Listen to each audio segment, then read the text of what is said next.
Hey everybody, it's your boy Crunchy Frog here for another exciting episode, and I came to some conclusions while I was digging all this out and putting some slabs in as stairs around here. We'll take a quick look around here, show you what's been going on. I decided I wanted to make the structure of this sort of blend into the mesa, and as I'm building it up, I'm going to have these mesa-like stripes in it. But anyway, I came to this conclusion as I was doing this. Originally I had planned on making this my little house or whatever, and putting my storage system in here with my chests and everything. You know, I was going to put my chests over here, a big old huge bank of chests to store everything in. But then I quickly discovered that it gets noisy in here real quick, you know? I had to just get finished slaying all these little guys, and already we're getting more spawns, and pretty soon the sound of spiders is going to be so loud that I'm not going to be able to hear myself think at all. But anyway, I still plan on completing this structure. I just don't think I'm going to live here. It's going to be too spidery. I think I'm going to either move my house up on top of this hill over here, or I'm going to move it over here into this little forest. Someplace where I don't have to hear the incessant chattering sound of spiders. You know? Because it gets pretty loud around here. And while I was digging this out, see what I did over here? I made this little side vent because they like to go over here out of the range of my sword when I'm down there. So this way I can clear them all out more effectively. So yeah, I've been going over to this distant little, what are they called, butts? A butt? A B-U-T-T-E, you know? You know how I like big butts over there. You see that little stripe over there? I've been mining some different colors out over there. So I got some yellow and I got some red. I think I'll add a couple layers here for this video, and then we'll do some other stuff. This will be a thing that I kind of do a little bit here and there.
You know, if it weren't for the spiders, I'd be pretty lonely out here, actually.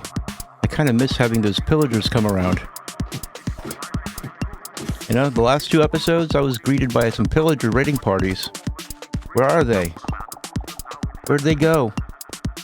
There used to be a camel hiding out on that hill over there, too, in the distance. He wandered off somewhere. Now I just have this lone sheep up there on the hill. You can zoom in on him. Anyway, this thing is going to keep going up on one side of it. Let me just describe my plans here. Let me just kick back and, excuse me, and have a piece of steak and explain my plans here. This side here is going to keep going up, and this side right here is going to taper off at an angle going up. And then they'll put some kind of like little roof in there, or I might just leave it completely open, or I'll put glass in there or something. I'll probably put glass in there. Why not? I sort of like having this open air area here. It goes against usual convention when you have a spider spawner or any kind of spawner. Oh, and here's the lodestone. You can see I made a lodestone compass. I'm all ready to go exploring. But before we go exploring, we must say hello to the guests. It would be rude to ignore the guests. Well, I guess I was far enough up that not many of them were spawning. Believe you me, when I was digging this place out, I had to stop like every 5 to 10 minutes and come over here and clear it out because my ears were getting completely blown out by the spider noises.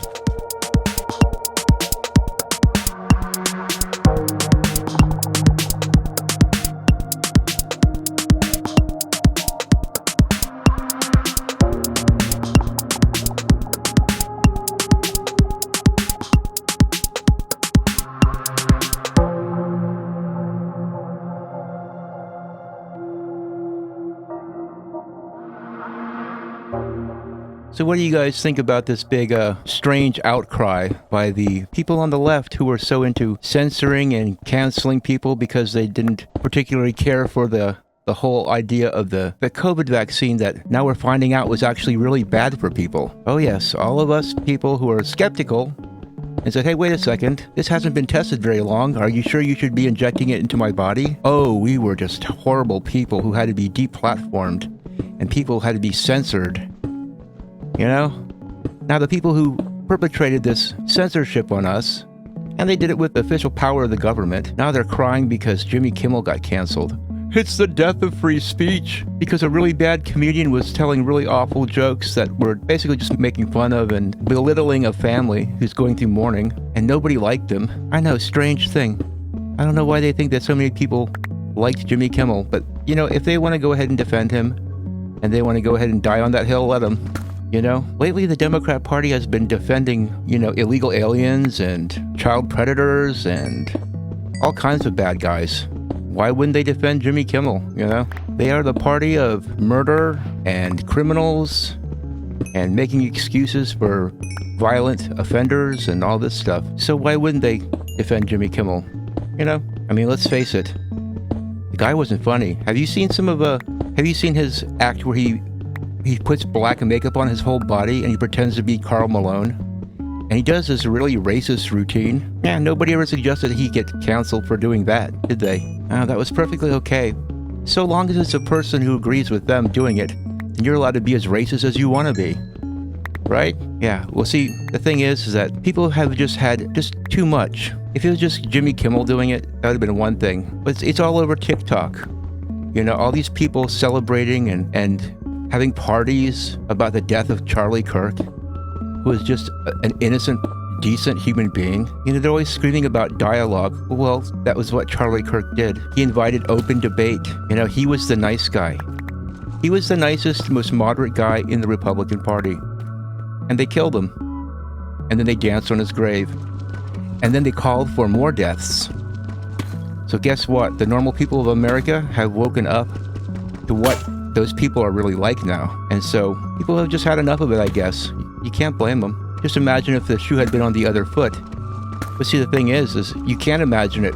When was the last time that a leftist was assassinated by a right-winger? I would like to hear just one example. You know, it doesn't happen. You hear people on the left say, oh, what about those two politicians in Minnesota? Yeah, the killer of those two politicians was hired by Tim Walz. This guy was not a Republican, you know? In fact, there are a lot of people who are suspicious that Tim Walz was behind it. Have you noticed how Tim Walz has suddenly gone very quiet since those things happened? And the Democrats that were assassinated in Minnesota, these were two Democrats who strayed off the reservation. They weren't voting with the other Democrats enough. They were starting to use common sense. You know, they had just voted against assigning millions and millions of more dollars to illegal aliens. And strangely enough, the weekend after they did that, they get assassinated. It wasn't a right-winger who did it, and yet the people on the left, they keep throwing this up there like, well, this is right-wing violence. Oh, the right-wingers are real violent. Yeah, remember that guy? I forget where it was, but it was up in Washington, I believe. He was shot in the streets by a member of Antifa. And they have it on video, and the guy from Antifa says, hey, this is a Trump supporter, and then he shot him dead. And guess what? Those left-wing media organizations that track violence, they didn't count that as political violence. It's easy to have all these numbers that you get to use if they're completely skewed in your favor and you're in control of the data, which they are, and they're constantly lying. So you can't believe anything that they say, you know. You'd have to be absolutely deranged to place your faith in the propaganda arm of the Democrat Party, which, you know, that's a complete sham too. Them calling themselves Democrats. It reminds me of that movie Mars Attacks, you know, when the aliens came down from outer space and they said, "We come in peace. We come in peace," before blowing everybody away. They like to do that. They like to throw you off and lull you into a false sense of security and lie to you about what they are. Because let's face it, the politicians and the main driving force in the Democrat Party is a Marxist movement.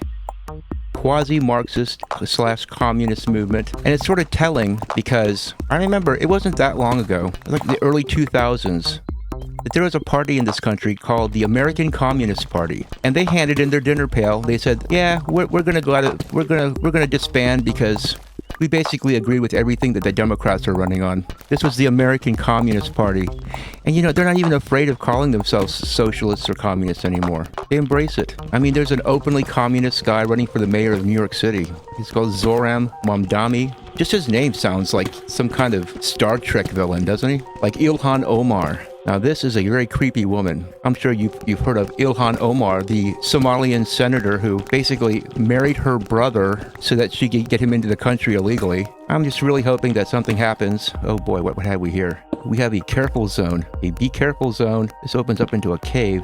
Ah yes, there's a friendly little skeleton over there.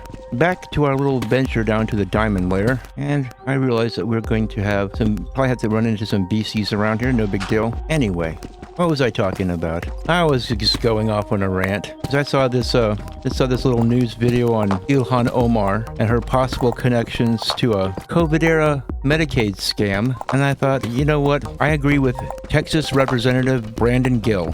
Now here's a politician who I really like, is Brandon Gill. This guy is great. He's on the Ilhan Omar case. He thinks that Ilhan Omar should have her U.S. citizenship yanked from her because she got it under false pretenses, and that she should be, escorted back to her home country that she loves so much. He's always talking about how terrible and awful and racist America is. Well, if you hate it so much here, why don't you just go back to Somalia if it's so wonderful? That's what I don't understand. I don't understand why these people who come here from other countries, from really terrible countries like Somalia, sit here and insult a country where it mustn't be too terrible if you got elected. Of course, you got elected to a majority Somalian district in Minnesota, of course. Surprise, surprise. You know, what is up with Minnesota? What are you guys doing over there in Minnesota? What are you smoking? Electing Tim Walz?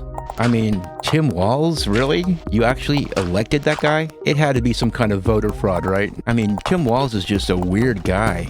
Honestly, my first impression when I first saw him, I thought that looks like the kind of guy that would be on that old To Catch a Predator show. That's what he looks like to me. He looks like one of those guys. Remember that show it was hosted by Chris Hansen? And they'd have like an undercover officer lure some pedophile in. He'd be thinking he'd be going to meet up with a 13 or 14-year-old girl, but he'd walk into the kitchen and there's Chris Hansen sitting on a stool saying, would you have a seat here, sir? I'd like to talk to you. That was quite the show, and you should have heard some of the excuses these guys came up with. But anyway, that's who Tim Walz reminds me of. He looks like one of those creepy guys on To Catch a Predator. And then he comes trotting out on the stages on the campaign trail for Kamala, and you've never seen a more, I don't know how to describe it, a more sissified and grand entrance. He'd come in like, "Hi, I'm Tim Walz," you know, flailing his arms around like he's just fabulous. Ugh, what a creepy guy. And of course the first thing out of his mouth is, "Isn't that JD Vance just so weird?" You know, one of his campaign managers got a hold of him and said, "Dude, you're weird. What you need to do is get ahead of this thing and accuse JD Vance of being weird." JD Vance is like the most normal guy I've ever seen run for vice president. And here we have Tim, I think they call him Tampon Tim Walz, and he's calling JD Vance weird. Okay, dude. And I hesitate to use the word dude. He wishes he was a dude. Anyway, that's enough ranting for now because I know I can't put this in fast forward mode while I'm ranting. So let's just go ahead and fast forward this little trip down to the diamond level.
Now, I don't want anybody to get the wrong idea. Just because I'm very critical of people on the Marxist left in this country, I by no means hate any of them. I don't hate trans people. I don't hate gay people. I don't hate anybody on the other side. I don't hate Muslims. I don't hate anyone, okay? I really honestly do not hate them. And I think that the accusations of hate that come from those people comes from their own heart. I believe that they're projecting their feelings for us onto them. And by us, I mean Christian conservatives, because that's what I am. And I honestly feel great sympathy and sorrow for a lot of these people.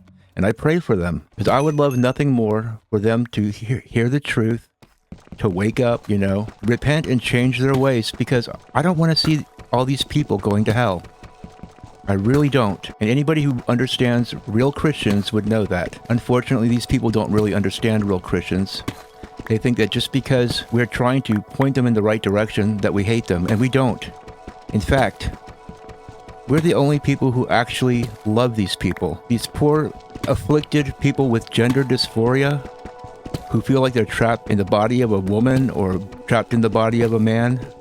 This is a psychological condition, and these people need help. And they're not getting it from the Marxists on the left who just want to use them. They don't want to treat them or help them. They want to use them as their violent foot soldiers, to program them into thinking that political enemies of the left are the bad guys and give them license to go out and murder them. When it's people like Charlie Kirk and Christian conservatives who are actually the only people who really are showing these poor people any actual love. And I don't believe that Charlie Kirk was murdered for his political opinions. I don't believe that. I think that he was killed because he was an open Christian and he talked about his love of God and Jesus Christ a lot. And I believe that's why he was murdered. For some reason, there's something inside some of these people that gets really, really angry when it comes to Christians. Something about being a Christian really sets them off. And I believe it's because their own consciences are convicting them. You don't see them getting so terribly mad at the flat earthers. Now, if Christianity was just so completely off the reservation and just so weird and unbelievable, don't you think that they would treat us like they treat the flat earthers? Just a bunch of harmless lunatics, kooks who believe something different than we do. But they don't. And they don't go after Muslims. And they don't go after Hindus. Strange how they only go after Christians and Jews. They're all very anti-Jew. Have you noticed this? It's because the Jews and the Christians Both believe in the same God. The only difference being that the Jews don't believe that Jesus Christ is a savior or that Jesus Christ was God, come down to make a sacrifice to exonerate them and take on the sacrifice of their sins so that God could forgive them. But other than that, that's why real Christians, we love Jews. Jesus was a Jew, okay? But all that aside, I realize this is getting pretty heavy for a Minecraft episode. I just wanted to get it out there that I know a lot of people confuse criticism with hatred, and it's not that. When somebody criticizes somebody and points out that they're wrong, it's not out of hatred. We want people to know the truth, to stop following a path of lies, and to change their ways. You know, you'll be a lot happier if you live in reality and you live in the truth and you seek the truth. If you live in a world of self-delusion, that can only last for so long and you're never going to be truly happy. Believe me, I used to be one of those people. And though I thought I was very happy doing all these things, seeking the pleasures of the world, I really didn't know what happiness was. But anyway, we've dug down to the diamond level down here. We're going to do some diamond mining, and maybe this wasn't the most exciting episode, but thanks for watching anyway. I promise the next episode will be more exciting. Anyway, we're just playing some Minecraft, having some fun, and I hope you guys have a great weekend. I know this video will be coming out on Saturday morning, so I hope you guys have a great weekend, and I'll see you guys later.